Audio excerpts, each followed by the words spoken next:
Hello and welcome to DualShockers.com. This is our gameplay overview for Skyshine's Bedlam, which is a PC strategy title, which released somewhere around 2 weeks ago.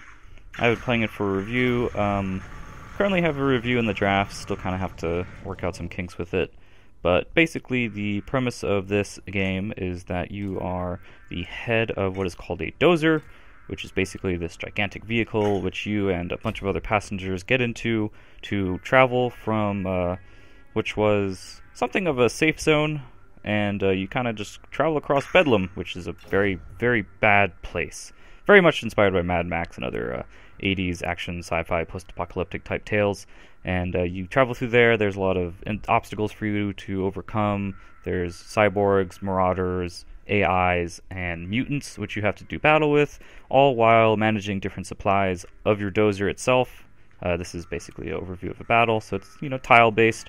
Those green things in the back area where those two enemies are basically resource boosters, where if I was able to reach them, I would be able to basically double out my rewards at the end of the battle. However, you only get 2 turns, so you get to either move and attack, or move twice, or attack twice, depending on where your positioning is. So it's kind of like chess in that way, where positioning is very, very important, as well as determining how far your enemies can go and where their attack range is. So they have this sort of thing set up where the people who can move the farthest deal the least amount of damage, and then the people who can move the least amount of spaces deal the most damage points. So my long-range guy, who I'm, right now I'm highlighting him, he can do the most damage and can take out most people with one shot. However, he only has 3 health, which is pretty much means death if any enemy gets close to him. So you really want to keep him far away from the enemy. Meanwhile, that guy with the shield, who's right next to my sniper dude who just killed that guy, he can move the farthest, but he can only deal out like 2 damage. So you kind of have to the whole game itself is actually really a lot of risk-reward sort of thing. And the enemies themselves during those battles are pretty predictable. So this is sending out a smaller vehicle from my dozer to basically explore this little exclamation mark, which doesn't cost as much resources as the larger ones do. Also doesn't take up as much time as well. And so when you do that, you kind of run into these random basically events that will happen. Sometimes you'll get resources. Sometimes you'll lose resources. Sometimes nothing will happen, and you'll go back to the dozer, and it's kind of like a net loss, basically. Sometimes you'll get into battle, which I'm about to get into battle right now with some marauders. Other times you'll find key items, which will help you out later on, and sometimes even reward you with a lot of stuff later on, too. So that's pretty helpful. So also the spikes, those are actually cover systems where I can take cover against it and take half damage. So with that guy, I just used both my turns in order to get power cells. Unfortunately, it also means that that dude is now in range of my sniper, and since he's in cover, my sniper can only do 2 damage instead of the regular 5, which is unfortunate. However, I think I'm able to take him out. Yeah, see, that guy just killed. He pretty much almost nearly killed that guy. My shield bro. So thankfully I was able to take him out, and my sniper is now veteran. When you kill 3 enemies with any base character, the large guy, the erratic dude who takes up 4 spaces, he actually, he's a special character, so that's why he takes up 4 spaces. He does a lot more damage and has a lot more health, but as I've said, he takes up 4 spaces, so he's a little bit more vulnerable to fire than the rest of the characters are. So I did pretty decent this battle, which is good, and you get crude, meat, and power cells at the end of every battle. The 4th resource is people, and that you will only lose if you lose battles, which I think I do quite a few times actually in this playthrough. We'll find out. But yeah, so basically there's a bunch of different areas in this. You're going from Byzantine, that's the name of the city I was talking about earlier. You're trying to go to Aztec City, which is at the bottom of the map. And it's basically this utopia place that you've only heard of. And you're trying to go there to find a better place to live for yourselves and the people who are in your dozer. So it's kind of like a very long Oregon Trail type of thing where you're going to the land of opportunity. And to get there, though, you have to kill buffalo. But in this game, the buffalo are mutants and marauders and rogue AI units that want to kill you. So really, it's actually not like Oregon Trail that much. Anyway, so kind of just going through all the different lands. The cyborgs, they have little descriptions at the bottom that you can read if you're interested in the lore behind it. The lore itself doesn't have, like super depth. I mean, don't go into this thinking that, you're going to have the Skyrim world building of like you're going to read these text logs and it's all going to be like interconnected and woven, and it kind of actually is. Like there are a lot of recurring themes that I've found throughout my playthroughs, and it does encourage you to play the game multiple times. This is definitely a game that you want to play a bunch of different times in order to experience it differently, to try out different strategies. There's 4 different starting points that you can go to at the beginning of the game, which depends on which choice you go to. You'll fight rogue AIs or you'll fight cyborgs at the beginning, and sometimes they have different abilities. And depending on what dozer you pick, right now I'm using the AI dozer instead of the default human dozer that you have at the beginning. I have different abilities, passive and active abilities, and those abilities also have different costs as well. So right now we're doing another little exclamation point area. And so for this, sometimes you'll have choices. The choices generally are pretty binary. Either you like here, enter the building or leave. Pretty much like, oh, you're going to continue exploring with the risk of entering into battle potentially, or you're going to just leave and have those resources wasted, but not have to worry about getting into a battle and ending up losing some of your very precious units. Because the only way you can... Oh, see, this option's actually special because I have the AI dozer, which lets me to teleport. It's one of the passive abilities. So this way I was actually able to get inside and get a key item, which unfortunately I wasn't able to use later on, I don't think, because I actually end up dying like a lot in this gameplay playthrough. We'll get to that later. Yeah, it's a hard game. It's pretty tough. Sometimes the challenge can feel a bit unbalanced or just unfair. Just with like the starting points of your units. Sometimes your unit will be placed in such a predicament that no matter where he goes, he's going to get killed in one shot from a certain enemy type, especially when you fight the special enemy types.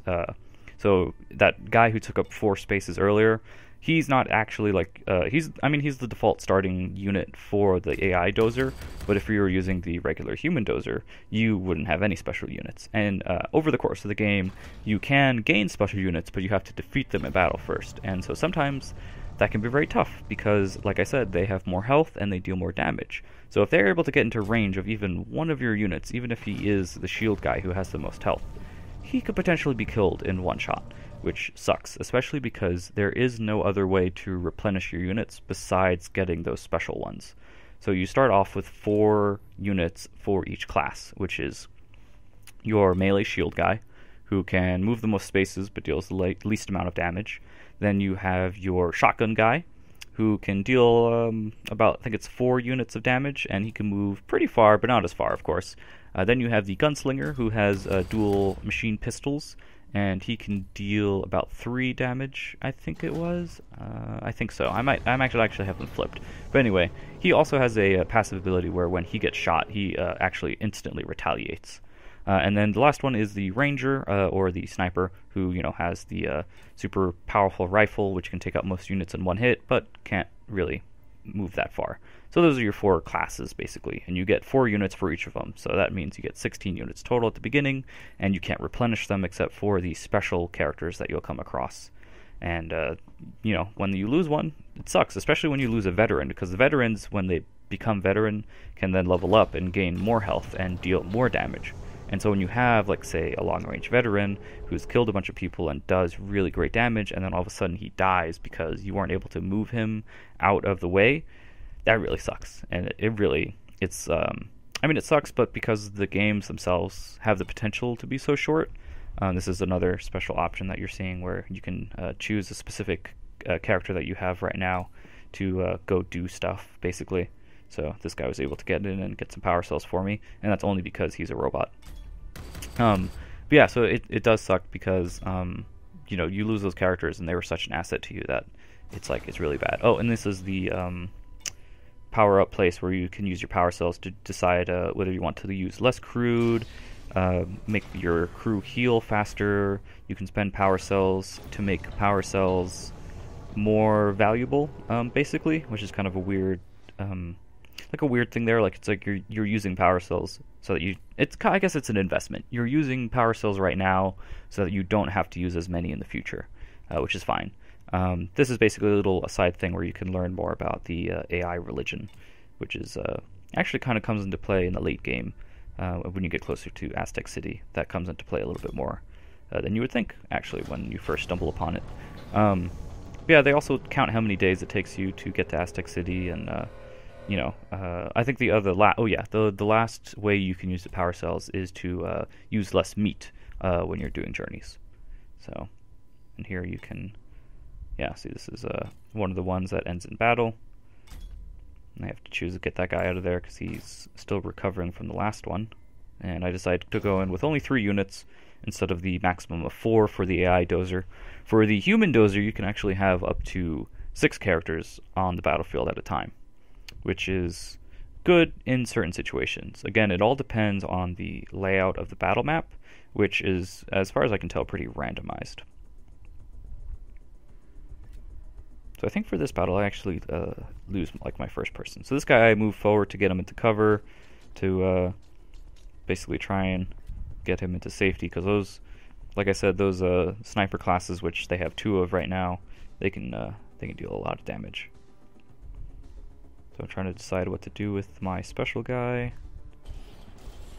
I move him forward, and turns out that it's okay, because he didn't get shot at. So I'm deciding whether or not to, see. Yeah. So he's pretty low on health, but still able to do damage. Thankfully, he just moves twice instead of actually doing any damage. So I decided to take my veteran. Oh, maybe not. Nope, I just used the gunslinger. So yeah, and a little skull at the bottom left, or not, the bottom right, shows how many kills they've gotten. And so I think it's with 3 kills you turn into a veteran, and with 5 kills after that you level up. I discovered there that I actually can't shoot him after he teleports because he turns invisible basically for the rest of the turn. So now I'm trying to decide what I want to do.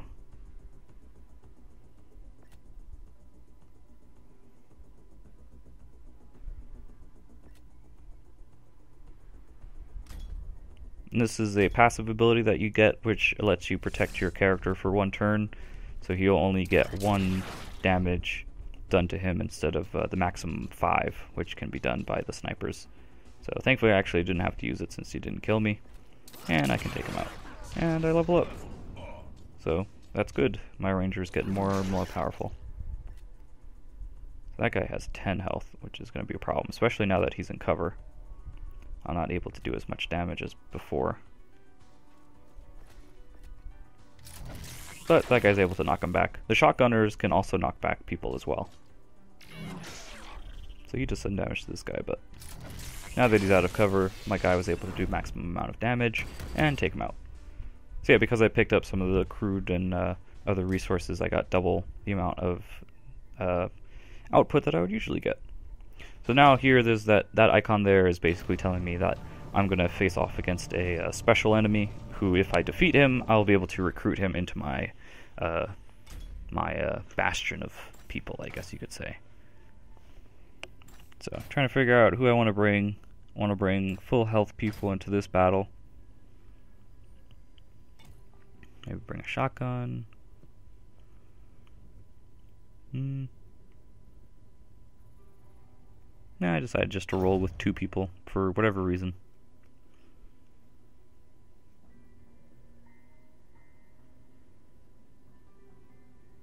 Loading times are actually pretty decent. When you're playing it, it seems to go by pretty quickly, which is really something that Bedlam really pushes, is getting things done quick, which is actually a feature that I haven't talked about. When the enemy's sometimes moving, at the top you'll see the blitzometer. That basically builds up every turn that you're playing the game. And so when that builds up to the maximum, the enemy, instead of only taking 2 turns, is able to take 3 turns. Which at first may not seem like much, but when you only have a few people who are pretty, really pretty fragile, it turns out being something that sucks, because you quickly will find that your guys will die quickly when the blitz move happens, because they're able to do 3 turns instead of 2, which just gives them more capabilities. So here I'm just trying to use my ranger to take out these guys and make sure he's not going to be able to just get killed right off. Which, thankfully, he's only moving around people for whatever reason, and he moved him right into my line of sight. And I use this guy since he's got great move and a lot of health to just kind of go around and obtain stuff for me.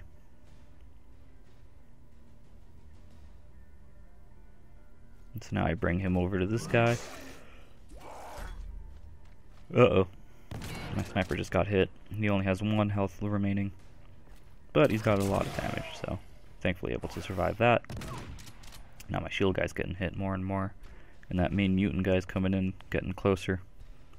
Which I should be worried about, but for whatever reason I decide to let him die. Yeah, so yeah, pretty easy for these guys to get killed, especially by those bigger units. So I'm trying to keep this guy as far away as possible. Do not want him to get killed. So I'm able to take out this last guy and level up, but yeah, it doesn't work out well. I should have used... oh, I do. Okay. Oh, but because it only lets them do out 1 damage, and I already have only 1 health left, I actually end up dying, so yeah, sucks. So the mutants win, I get nothing, and then I also get a report that people are leaving my dozer, so I get less people, which usually doesn't really come into effect that much, losing the population of the dozer. I mean, when you get to 0, you basically lose the game, so you don't want to get to that point. But the only times that the population of the dozer has come into effect is when I meet a alchemist, and he basically offers to turn a portion of the people into like crude or power cells, and so he kind of just takes a bunch of humans and turns them into oil, basically, which can be kind of fits into the post-apocalyptic theme, really.